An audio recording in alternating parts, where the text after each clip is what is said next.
Ngikhathele afro, so I've decided ukuthi namhlanje ngiyahamba ngiyi-relax. And honestly, I'm not quite too sure about it. But-ke ngadlula ngadla as I'm one like girl. Ngadlula ngadla ngathatha i-bites for breakfast. I can't mention but yeah, and I was so hungry, so I made sure ukuthi ngiyasigcwalisa isisu sami kusiyami ukuze ngingaxakeki lana bese ngikhuphuka itebhisi ngiyalapha my glam. Yo guys, this is the salon.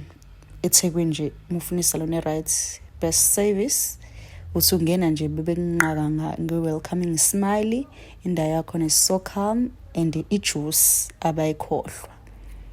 Juicy, free of charge, makuthi umuntu othanda okubaba bakunika. Okay, la bese ngiqaqala because ngikhathela Africa yami sidemejeke kakhulu, so I was like angikwazi lo ngizobuhlungu Africa ngase-enjoy. Oh guys, I was not sure about the decision, and benginokuyisola kancane, bengizisola, but-ke let's hope ukuthi ngeke ngize ngiyisole for impilo yami yonke, but ngiyisolile la namanje ngisayisola.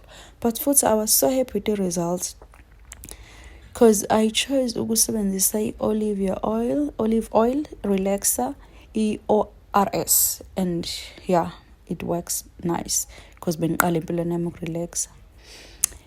Nomuntu obengirelaxa guys be-enjoya kakhulu, and yeah, we have that relationship, siyaxoxa nje naye bekumnandi. Eseyongeza-ke niyazi ukuthi i-olive oil relaxer iphuma nama-conditioner amaningi, ama-shampoos amaningi, so bekumele ukuthi siwashe, and as bengiwasha bengibhize nge-interview umngane nami laphana.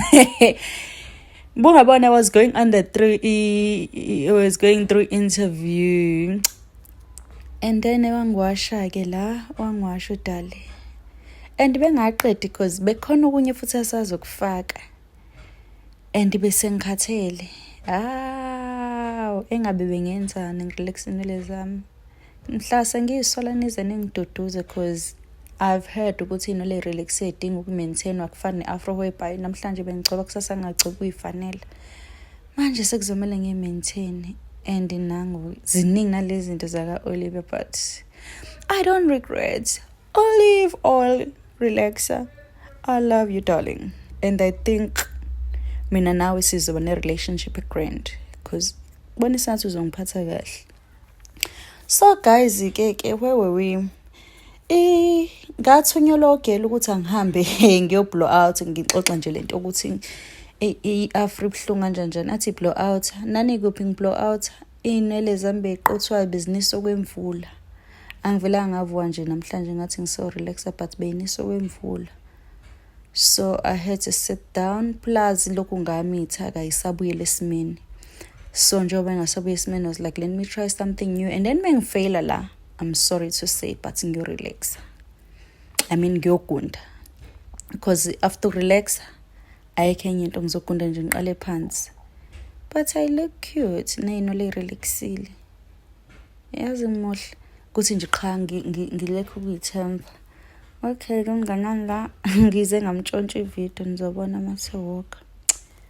Ngiyamthanda, ngiyamthanda umsebenzi wakho, wenza kahle, uwenza kamnandi, awuzisoli, and wenza sure yakuwasha nangoke. Cava iwork kumngane, cava iwork uyazifila ichomi. Then there's me sewing relaxer, and I hate hair dryer. Bese hair dryer la. I hate hair dryer. So guys, this is the result of my hair. I-olive oil into engithanda ngayo inwele ezenza zibe silky. Iyaqhubeka nokuzenza kube ngathi zibuye ngathi zisayi-afro, but zibe clean, zibe cute, and they give a health on your hair.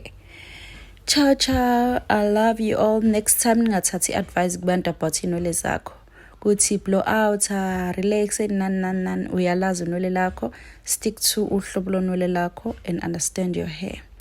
This is your girl, relaxile. Bye.